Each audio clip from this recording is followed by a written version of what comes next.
カニコでございます。ということで、今日なんですけども、変温泉の方からね、連絡がありまして、ちょっと来てくれ。とんでもねえ魚が入ったぞ、という電話がありまして、そのお魚を取りに行きたいと思います。これじゃあ行ってきます。へい。へい。なんかエレモンが入ったと。超レアが入りました。マジ？マジで。しかも、超破格。嘘。ちょっと見して。見る？俺まだ何も聞かされてないでね。いくよ。はい、うせい。すごいだろ。すごいなこれ。これはすごいね。すごいだろ。ちょっと持ってみて。麺とかもちゃんと持ち上がるんぞ。これ。すごい。いや、でも痩せとるな。こんな痩せたフグ俺初めて見たぞ。そうだろう。ガリガリだ。たまにはね、こう痩せたフグを食べてもらおうと思って。なるほどね。これ破格って言うけど、これいくらなのこれ？これ2000円で提供します。嘘でしょ？本当？嘘だ。本当だ。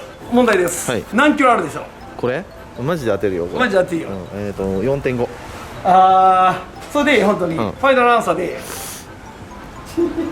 いや 5.2 にします。あ、マジで？5.2。はい、正解。マジ当たった。5.3 だけど、まあ100グラムはね、もっとに5.3。もうちょっと重いかなと思って。おお、でかいな。でもこれ天然ですもんね。天然だよこれ。なんで天然なのこんな痩せちゃったんだろう。多分ね、産卵して痩せたんじゃねえの、知らんけど。ああ、産卵か。じゃあメスなんだね。分からん、産卵かオスかもしれん。自信ないです。じゃあこれではい、ありがとうございます。2000円で。2000円でね、本当に2000円でいいのな。存分に召し上がって。痩せとると言ってもやっぱ身はあるでね。あるね。うわー、でもちょっと楽しみですね。さばきね。よし、じゃあ持ってってはい調理したいと思います。はい、じゃあね、よいしょっと。ただいまということで、本日の食材がこちら。このまな板に乗っけると大きさわかりますよね。にしても痩せてるなぁ。こんな痩せたトラフグ初めて見たぞ。で、トラフグは今時期ではありません。もう卵も産み終わって、身が痩せてる状態ですね。だいたい僕トラフグの動画を撮るときは冬場の一番いい時期に撮るんですけど、この夏前とか夏場の時期じゃないトラフグってね、あんま動画にしたことないので、今日あえてこちらのガリガリのトラフグを食べてみたいなと思います。これ2000円ですからね、皆さん。キロ単価で言うと、もずくより安いかもしれません。ガリガリっていうのもあるんですけど、コロナで今ね、お魚が余ってるんですって。なんでいろんなことが合わさって、キロ400円で買えたみたいです。そしたら今日はこちらのトラフグを使って、唐揚げとお鍋作って、締めは雑炊でいきますかね。これが一番うまいですから。よし、じゃあまずはさばいていきましょうか。トラフグをさばくときは、危ないので軍手をしましょう。カメラ越しに見るとわからないんですけど、ものすごくトゲが鋭いんです。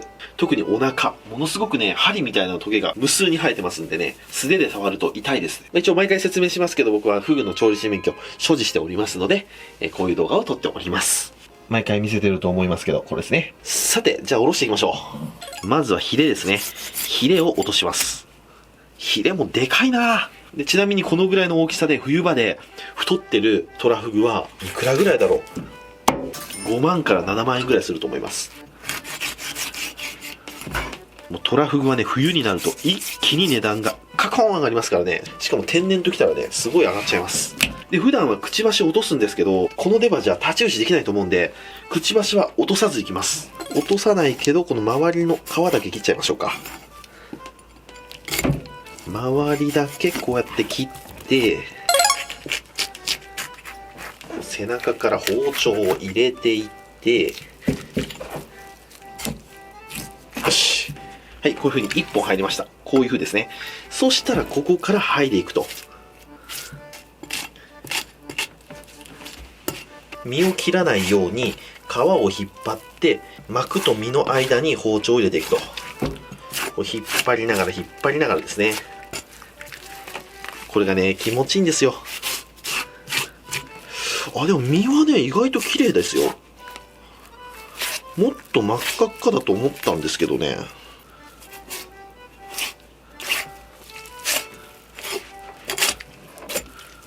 はい、こんな感じ。そしたら裏を向けて、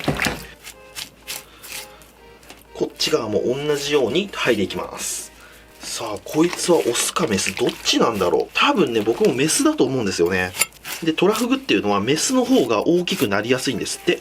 で、ここまで大きくなるのはね、メスの方が多いと思うんですよね。よし、オッケー。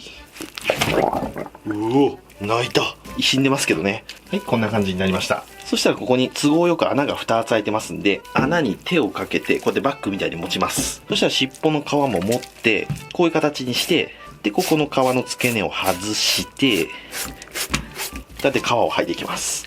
ビビビビビと。よっと。硬えな皮。はい、こんな感じ。これで皮が剥げました。綺麗に剥げましたね。そしたら頭外しちゃいましょうか。まずほっぺたのここですね。ほっぺたに1本入れて、で、ほっぺたの横のこの出っ張りのとこにも1本入れます。で、ここがカマですね。で、カマに V の字に包丁入れます。で、ここ断ち切ります。で、反対向けて一緒ですね。こことここに包丁入れます。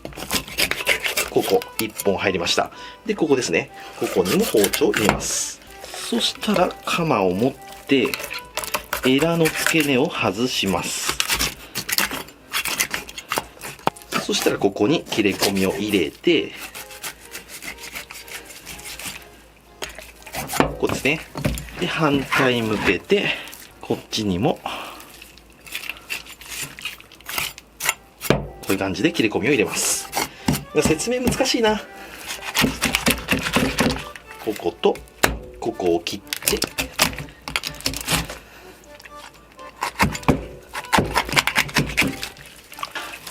あとは引っ張ると。なんか出てきてるんですけど、ゼリーみたいな。クラゲかな？クラゲ食べてましたね。そりゃお前クラゲなんて栄養ないよ。で、これがね、猛毒。もう何回も皆さん、紹介してますけども、肝臓です。もうこのぐらい食べただけで天国に行けますよ。気をつけてください。絶対食べちゃダメです。で、この黄色っぽい緑っぽいこの玉みたいなやつ。これが苦玉です。胆嚢ですね。これも毒です。次はここのお尻の付け根についてたこれですね。一見白っぽいんで、白子に見えると思うんですけど、これ違います。卵なんです。白く見えるのは膜が白いからそう見えるだけですよ。で、どうやったらもっとわかりやすいかというと、これ切っちゃいます。はい、これです。卵は空洞になってるんですよ。だから試験でも、いくら白子が出てきても、一回切って、こうやってね、提出しとかないと不合格になりますからね。で、あとは内臓、これか。これ一見苦玉に見えるんですけど、黒いですよね。レバーみたいですよね。これが脾臓ですね。これも毒です。食べれません。で、ここについてるのが腸ですね。これも食べれないです。で、ここにエラがついてますね。エラ取っちゃいましょうか。エラをパキパキパクっと外すと、はい、これ出てきたの分かりますか？むくむくむくっと、エラの奥から、ほら、プリッと出てきましたね。ちょっと切れちゃいましたけど、これがトラフグの心臓ですね。これも食べれないです。で、あとこういうところについてる血の塊みたいなところ、これは腎臓ですね。他の魚でいう血綿ってとこですね。で、あとここきれいに洗えば、ここは食べられます。はい、そしたらこちらが身ですね。痩せとるなこれ。頭の大きさに対してのこの身の小ささよ。はい、頭を落としちゃいます。骨が黄色いぞ。なんか病気っぽいですね、これ。わかりますかね、これ。ちょっと黄色いんですよね、骨が。なんかちょっと病気だな、このトラフグさんは。やっぱじゃないとここまでね、ガリガリになんないですもん。そしたらこの身をきれいに掃除していきます。はい、このようにきれいになりました。そしたらこちら3枚におろしていきます。なんかこれ、なんだこれ。ちょっと様子がおかしいですね。身の中から変な塊も出てきましたしね。なんだろうこれ、ガンなのかな。骨も黄色いし、なんか変な塊いっぱい出てくるし。大丈夫かこれ。まずこのヒレヒレを取っちゃいます。こういう膜ですね。膜はきれいに取って成形していきます。ほら、こっからも出てきましたね。これめっちゃわかりやすいですよ。ほら。なんか、なんだろうこれ。ウグイス骨のとこから出てこないですからね、普通は。貝殻みたいなやつがすげえ出てきてます。これわかる方いますか？これもしかしたらすげえ貴重な映像なんじゃない？そしたらこちら3枚におろしちゃいますね。さあ、どんな密室なんでしょうか。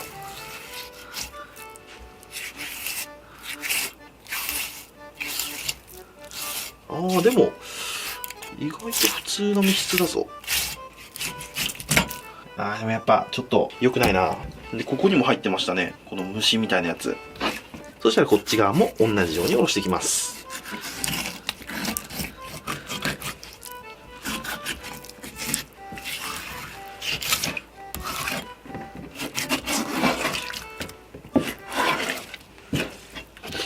骨は怖いので使いません、今日は。もう身だけ使いますね。本当は骨で出し取ると美味しい鍋ができるんですけどね。今日は身だけでいきますね。あんだけ大きかったトラフグですけど、身だけにしたらこんなもんです。そしたらちょっと成形しましょう。もうちょっとこういうぐちゃぐちゃっとしたとこを削っていきます。で、こういう虫の入ってるところもちょっと削って、よし。こんなもんでいいでしょう。そしたらちょっとこれ3日ぐらい寝かします。その方が美味しくなると思うんですよね。しっかり水気を切って、そこにちょっと塩振ります。本当にちょっとですね。これで寝かしてる間に余計な水分を出します。そしたらペーパーを巻いていきます。くるっくるっくるっと。で、ラップをかけて、さらに密封と。これで、チルドで、1度で保管します。凍るか凍らないかぐらいで保管しないと、餅があんまり良くないのでね。はい、こんな感じに仕込みが終わりました。そしたら3日後に移動。はい、というわけで3日間ぴったしでございます。超楽しみでしたよ。さあ、どうなってるかな？まあ、バチバチの生け物じゃなかったんで、そこまではね、変わってないと思います。こんな感じですね。塩ちょっと振って寝かしたんで、なんだろう、中の水分が完璧に抜けて、このくねくねになってます。で、今日ね、鍋も作ろうと思ったんですけど、ちょっとね、昨日食べ過ぎちゃって、鍋食えるかなって感じなんで、大好物の唐揚げだけにします。こっちはね、明日鍋にしようか。なので、僕はね、一口サイズにこう切って、すげえ弾力あるな。めちゃめちゃ硬いです。こんな感じの身質です。綺麗な身してますよね。さばいてる時はさ、大丈夫かなと思ったんですけど、こう身だけの状態にするといいですよ。立派な身してます。でも刺身ではちょっと難しい感じですね。やっぱ締めてないんで、こういう風にね、ちょっと内身にもなってますね。まあこれは加熱用ですね。完全に。そしたらこのフグの身を漬け込む、漬けだれを作っていきます。まずはこちら生姜ですね。生姜をすりおろします。皮ごとすっちゃいましょう。そしたらニンニクもすりおろしていきます。生姜とニンニクの鉄板の組み合わせですね。はい、生姜とニンニク入りましたら、ここに日本酒、お酒ですね。お酒をさーっと入れて、でそこにお醤油で味付け。で、この時にあんまりね、醤油は入れすぎない方がいいですね。このぐらいの薄さが僕好きです。で、ここにフグを漬け込むと。で、これでね、冷蔵庫で30分ぐらい寝かします。1日とか寝かすとちょっと辛くなっちゃうんですよね。本当に30分から1時間ぐらいでいいと思います。じゃあ30分後に移動。はい、では30分経過しまして、いい感じに味が染みております。そしたらこちらを、この片栗粉の中に入れていきます。これジップロックとかに入れると、すごくまぶしやすいですね。あえて空気を入れて、シェイク。まんべんなく片栗粉をつけていきます。で、救出。気持ち悪い。この箸から伝わってくるのも嫌だ。ちなみに俺の親父も片栗粉嫌いだったらしい。遺伝するんですかね、これって。はい、そしたらこちらを油の中にポヨンポヨン。今日は新品の油なんで気持ちいいですね。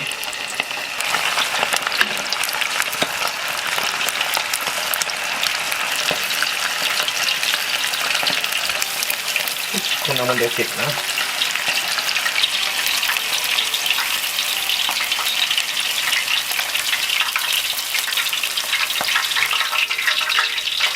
はい、カラッと揚がりました。そしたらこちらを盛り付けていく。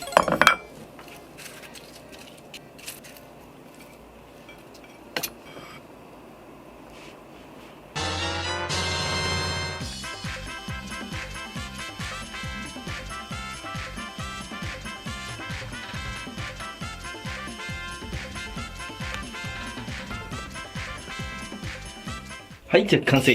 いただきます。よっしゃ、食べていこう。キロ400円のトラフグの唐揚げ。ちょっと油の温度が高かったかな。もうちょっと低温でやったら綺麗に揚がったと思います。いただきます。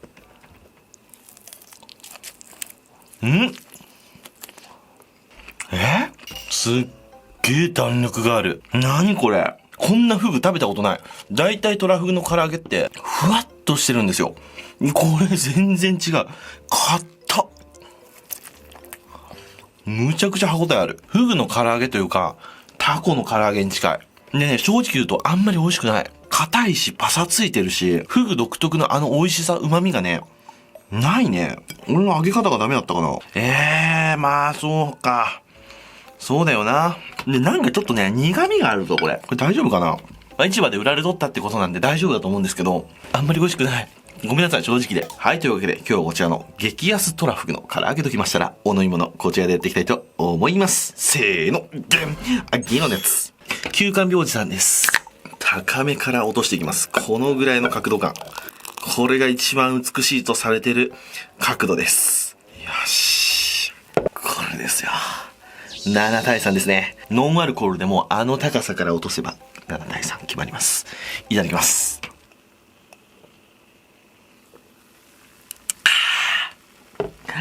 うめえ。